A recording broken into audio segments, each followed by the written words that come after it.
Bab 2, Teknologi Informasi dan Komunikasi, Aplikasi Pengolah Angka Microsoft Excel, Bagian 3, Formula, Fungsi, dan Logika if. 1. Formula atau rumus. Pada Microsoft Excel juga menyediakan formula untuk menghitung, mengurangi, menambah, dan membagi. Ini tombol circumflex accent untuk perpangkatan, ini tombol asterisk untuk perkalian, ini tombol solidus atau slash untuk pembagian, ini tombol plus untuk penjumlahan, ini tombol minus untuk pengurangan. Pada Microsoft Excel, untuk membuat suatu formula harus selalu diawali dengan tanda sama dengan.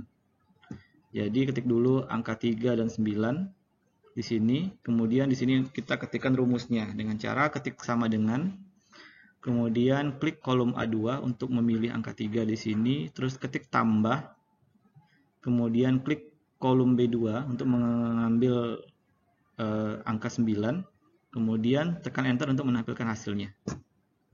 2. Fungsi. Di dalam Excel, fungsi yang paling umum digunakan yaitu ada count untuk menghitung banyaknya data dalam suatu range, ada sum menghitung penjumlahan data dalam suatu range, ada max menghitung nilai tertinggi dalam suatu range, ada min menghitung nilai terendah dalam suatu range, ada average menghitung nilai rata-rata dalam suatu range, dan round untuk membulatkan data.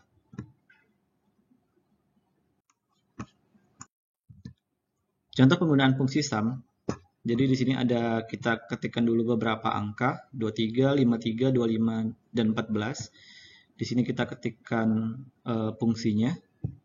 Jadi ketik dulu pada sel E1 ini ketik dulu sama dengan sum. Kemudian buka kurung. Kemudian blok angka yang ingin dijumlahkan. Jadi di blok dari A1 sampai D1. Kemudian ketik tutup kurung, kemudian enter untuk menampilkan hasilnya. 3. Logika if. Fungsi logika if digunakan untuk melihat perbandingan logis antara perkiraan dan nilai tertentu di mana kondisi tersebut sudah kita tentukan.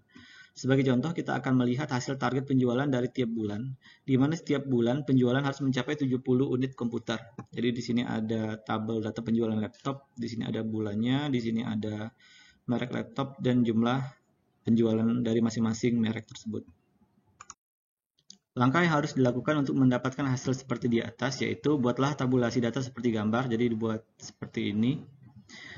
Kemudian pada kolom target penjualan kita ketikkan rumus sama dengan if buka kurung F5 lebih besar sama dengan 70, tanda petik 2 atas tercapai, tanda petik 2 atas lagi, terus koma lagi, tanda petik atas lagi 2, tidak tercapai, terus tanda petik 2 ada atas lagi dan tutup kurung. Pada kolom G5, yaitu kolom target penjualan, dengan keterangan jika jumlah penjualan pada kolom F5 lebih dari atau sama dengan 70, maka target penjualan dianggap sudah terpenuhi.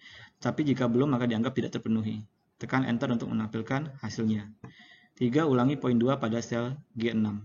Jadi ini artinya adalah jika F5, yang ini jumlahnya sama dengan atau lebih besar dari 70, maka dia akan tercapai tulisannya. Tapi jika tidak, maka akan muncul tidak tercapai. Terima kasih.